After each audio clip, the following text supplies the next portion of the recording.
अस्सलामुअलैकुम and welcome to AAR pharmacy lectures. आज हम लोग डिस्कस करेंगे इंस्ट्रूमेंटेशन, एब्जॉर्प्शन और इमिशन स्पेक्ट्रोस्कोपी की। सबसे पहला रेडिएशन सोर्स लाइक हमारे पास बल्ब या ट्यूब वगैरह होती है जो हमें रेडिएंट एनर्जी प्रोवाइड करते हैं एलिमेंट, वो जो है गैसियस फॉर्म में मौजूद होते हैं बल्ब के अंदर। ठीक है, फॉर एग्जांपल हमारे पास जो है हाइड्रोजन है या ड्यूटेरियम वगैरह है। ठीक है, कोई भी ऐसा हम सिंगल सोर्स नहीं कह सकते जो सब स्पेक्ट्रल रीजन के लिए सूटेबल हो। हर जो है स्पेक्ट्रल रीजन के लिए हमारे पास हो सकता है मुख्तलिफ हमें जो है रेडिएशन सोर्सेज यूज़ करने पड़ रहे हो। फर्स्ट हमारे पास हाइड्रोजन लैंप, उसकी जो है प्रेशर हमारे पास 1.5 टार होता है और रेंज 180 से 350 नैनोमीटर है। ड्यूटेरियम लैंप जो है उसकी रेंज 160 से 380 नैनोमीटर है। फिर मरकरी आर्क लैंप और मरकरी हैलाइड लैंप्स जो होते हैं इनकी रेंज 250 से 2000 नैनोमीटर्स तक है। जेनॉन आर्क लैंप जो है उसकी रेंज 180 से 2000 नैनोमीटर्स तक है। टंगस्टन फिलामेंट जो है वो अप टू 2900 के हीट टॉलरेट कर सकता है। और उसके बाद फिर जो है फर्दर अगर हम उसको हीट अप करेंगे तो वो सॉलिड जो है वेपर्स की फॉर्म में डायरेक्ट कन्वर्ट होना शुरू हो जाएंगे। टंगस्टन हैलाइड जो होता है लैंप, उसकी रेंज हमारे पास 325 से 3000 नैनोमीटर है। और टंगस्टन जब हैलाइड के साथ होता है तो वो अब फर्दर और हीट को बर्दाश्त कर सकता है 3500 के तक। 3500 हमारे पास इसकी रेंज होती है हीट को टॉलरेट करने की। सिर्फ टंगस्टन ऐसा है जो हमारे पास सॉलिड फॉर्म में यूज़ होता है। इसके अलावा जितने भी हमारे पास रेडिएशन सोर्सेज है सब गैसियस फॉर्म में यूज़ होते हैं। फिर उसमें चाहे हमारे पास हाइड्रोजन वाला था, ड्यूटेरियम है, जेनॉन वगैरह है, सब के सब जो हैं वो गैसियस फॉर्म में यूज़ होते हैं। सिर्फ टंगस्टन जो है वो सॉलिड फॉर्म में यूज़ होता है एज अ रेडिएशन सोर्स। उसके अलावा नस ग्लोबल लैंप जो है उसकी रेंज 300 से 2000 नैनोमीटर तक है। ये यूवी और विजिबल वालों के लिए भी यूज़ होता है। इसमें जो है जिरकोनियम ऑक्साइड और येट्रियम ऑक्साइड का कॉम्बिनेशन होता है। नेक्स्ट नस ग्लोबल लैंप जो है उसकी रेंज 1400 से 40,000 नैनोमीटर तक है। ये यूवी और विजिबल के लिए यूज़ नहीं होता और इसके अंदर जो है हमारे पास सिलिकॉन कार्बाइड होता है। नेक्स्ट इंस्ट्रूमेशन इनमें हमारे पास है मोनोक्रोमेटर्स। मोनोक्रोमेटर जो है वो कंसिस्ट करते हैं entrance slate, exit slate, mirror, choppers और वेजेस। अब मोनोक्रोमेटर हम किसे कहते हैं? वो डिवाइस जो एक नैरो बैंड वेवलेंथ को आइसोलेट करे किसी भी कंटिन्यूस स्पेक्ट्रम में से। हमारे पास एक स्पेक्ट्रम में मल्टीपल जो है वेवलेंथ्स मौजूद होते हैं, उसके बैंड जो है मौजूद होते हैं, उसमें से एक हमें अलग करके दे, उसे हम कहते हैं मोनोक्रोमेटर्स। अब सोर्स से जो है एंट्रेंस स्लिट में आएगी और फिर जो है ये एग्जिट स्लिट के थ्रू बाहर वापस जा रही होती है। चॉपर्स और वेजेस का काम क्या होता है? चॉपर्स और वेजेस जो होते हैं वो रेडिएशन को फ़िल्टर करते हैं और ये हमारे पास ज़रूरी होते हैं कि पर्टिकुलर वेवलेंथ हमें फ़िल्टर आउट करके दें। ये सैम्पल होल्डर्स, फिर सैम्पल होल्डर्स को हम क्यूवेट्स या सेल्स भी कहते हैं। इनमें मुख्तलिफ साइज़ और शेप्स आती हैं। मोस्टली जो हमारे पास सैम्पल होल्डर यूज़ होते हैं वो रेक्टेंगुलर सेल्स होते हैं और इनकी पाथ लेंथ 1 सेंटीमीटर होती है। मीन्स इनका जो इंटरनल वो पाथ लेंथ है, जहाँ से सैंपल की हम लेंथ देख रहे होते हैं कि यहाँ से यहाँ तक सैंपल है, उसमें से टोटल जो है रेडिएशन क्रॉस करेंगे वो 1 सेंटीमीटर तक होता है। वो मोस्ट कॉमनली यूज्ड हमारे पास सैंपल होल्डर है। नेक्स्ट डिटेक्टर अगर हम देखें तो डिटेक्टर का काम क्या होता है? रेडिएंट एनर्जी को इलेक्ट्रिकल एनर्जी में कन्वर्ट करना। सबसे पहले फोटो ट्यूब। अब फोटो ट्यूब का ये हमारे पास डायग्रामेटिकल रिप्रेजेंटेशन है। क्या होता है कि फोटान आते हैं, वो जब कैथोड से स्ट्राइक करते हैं ना तो इलेक्ट्रॉन्स इमिट आउट होते हैं। फिर वो इलेक्ट्रॉन्स जाके एनोड तक पहुंचते हैं।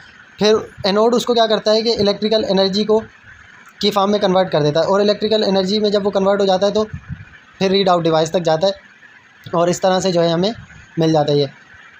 फिर सेकंड हमारे पास photo multiplier tube. Photo multiplier tube, उसके लिए हमारे पास सिंटिलेशन का प्रोसेस क्या है?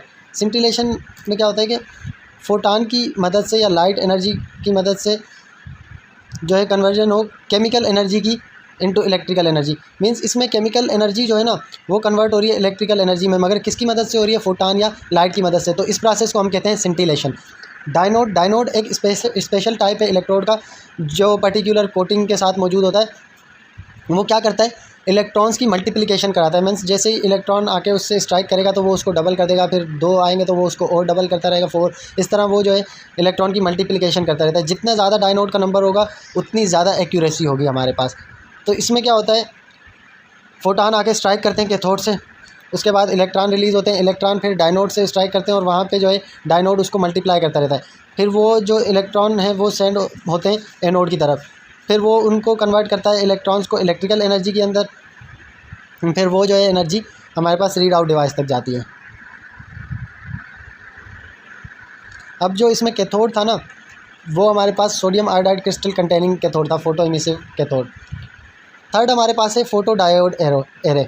इसमें जो है पीएन जंक्शन होता है। पीएन जंक्शन में क्या होता है, एक जो है इलेक्ट्रोड वो पॉजिटिव चार्ज कैरी करता है, दूसरा नेगेटिव चार्ज कैरी करता है, और बीच में जो है डिप्लीशन लेयर होती है जिसे हम पीएन जंक्शन कहते हैं। वो पॉजिटिव और नेगेटिव लेयर के दरमियान एक जंक्शन मौजूद होता है। तो टोटल हमारे पास 3 लेयर होती है, एक पॉजिटिव लेयर, एक नेगेटिव और तीसरी डिप्लीशन लेयर जो नॉन कंडक्टिव इन नेचर होती है। मगर जैसे ही उस पर फोटान या लाइट आगे पड़ती है तो वो कंडक्ट कर सकती है, फिर जो है लाइट एनर्जी कन्वर्ट हो जाती है इलेक्ट्रिकल एनर्जी के अंदर। नेक्स्ट हमारे पास इंस्ट्रूमेंटेशन में है read out devices. Read out devices का क्या काम है कि वो जो है एम्पलीफाइड सिग्नल को लेंगे डिटेक्टर से और फिर उसको जो है एक यूज़फुल फॉर्म के अंदर डिस्प्ले करेंगे ताकि हम उसको डिटेक्ट करके रीड आउट कर सकें। टेक्निक्स हमारे पास स्पेक्ट्रोफोटोमेट्रिक डिटर्मिनेशन। क्रोमोफोर अब हम अगर देखें, क्रोम मीन्स कलर और four mean component, colour producing component, जिसमें जो है एबिलिटी हो एब्जॉर्बेंस शो करने की। ऐसे कंपोनेंट जो रेडिएशन को एब्जॉर्ब कर सकें। मोस्टली 2 तरह के हमारे पास कंपाउंड्स होते हैं, ऑर्गेनिक कंपाउंड्स जो स्ट्रांगली रेडिएशन एब्जॉर्ब करते हैं, दूसरे इनऑर्गेनिक, वो जो है एज मच हमारे पास एब्जॉर्बेंस शो नहीं करते, इनऑर्गेनिक कंपाउंड्स होते हैं। अब पहला मेथड है हमारे पास डायरेक्ट डिटर्मिनेशन। ऑर्गेनिक कंपाउंड्स उनके अंदर हमने कहा कि एब्जॉर्बेंस होती है क्योंकि उनमें क्रोमोफोरिक ग्रुप होता है हमारे पास। अब जैसे मुख्तलिफ रेंज है, इथीन है, उसकी वेवलेंथ लैम्डा मैक्स हमारे पास 170 है नैनोमीटर। उसके अलावा 135 हेक्साट्राईन की मैक्सिमम वेवलेंथ 260 नैनोमीटर है। तो जैसे जैसे हमारे पास कॉन्जुगेशन बढ़ेगी, means number of double bonds बढ़ेंगे, वैसे वैसे एब्जॉर्बेंस बढ़ती है कंपाउंड की, ठीक है। इथीन में एक डबल बॉन्ड था तो उसकी एब्जॉर्बेंस एज़ कम्पेयर टू हेक्साट्राईन के कम है क्योंकि हेक्साट्राईन में डबल बॉन्ड्स बढ़ गए, ठीक है। तो डबल बॉन्ड या कॉन्जुगेशन जितनी ज़्यादा होगी उतनी ज़्यादा एब्जॉर्बेंस, ट्रिपल बॉन्ड जितने ज़्यादा होंगे उतनी ज़्यादा एब्जॉर्बेंस होगी। बेंजीन की अब रेंज है लैम्डा मैक्स 184 नैनोमीटर, नेफ्थलीन की 220 नैनोमीटर और हमारे पास एंथ्रासीन की 253 नैनोमीटर है। इनऑर्गेनिक कंपाउंड जो होते हैं वो एज मच एब्जॉर्बेंस शो नहीं करते, तो फिर उसके लिए हमें जो है ना चिलेट्स बनाने पड़ते हैं, मेटालिक कॉम्प्लेक्स बनाने पड़ते हैं। जब हम उसमें कॉम्प्लेक्सिंग एजेंट ऐड करते हैं तो वो खुद से जो है ऑर्गेनिक इन नेचर होता है, उसकी वजह से जो है हमें एल्यूमिनियम के में जैसे ये एग्जांपल है तो उसकी एब्जॉर्बेंस इंक्रीज़ होकर मिल जाती है, तो वो हम डिटरमाइन कर लेते हैं। Next indirect method. Indirect method में क्या होता है कि जो कंपाउंड एब्जॉर्बेंस शो ना करें उनमें हम उसका रिएक्शन कराते हैं ऐसे कंपाउंड्स के साथ जो खुद एब्जॉर्बेंस शो करते हों। तो अब क्या होगा, जब ऐसा कंपाउंड जो एब्जॉर्बेंस शो नहीं करता वो हम उसमें ऐड करते हैं दूसरे कंपाउंड में जो एब्जॉर्बेंस शो करने वाला है, तो वो उसकी एब्जॉर्बेंस को कम कर देगा।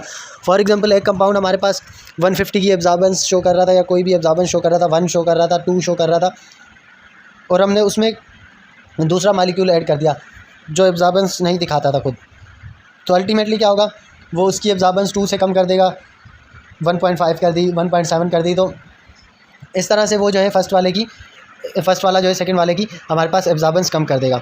तो उससे हम जो है एक्चुअल और डिक्रीज़ वाले का डिफरेंस निकाल लेते हैं कि एक्चुअल जैसे 2 थी और उसके साथ अटैच करने के बाद 1.5 हो गई, तो उन दोनों का हम डिफरेंस निकाल के उससे हम डिटरमाइन कर लेते हैं।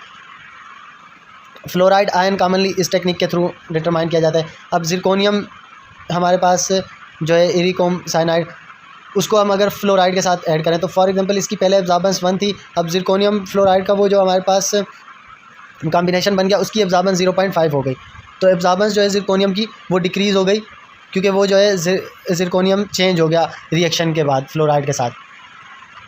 बहुत शुक्रिया वीडियो लेक्चर को देखने का। नेक्स्ट वीडियो में हम इंशाल्लाह इंफ्रारेड स्पेक्ट्रोमेट्री स्टार्ट करेंगे।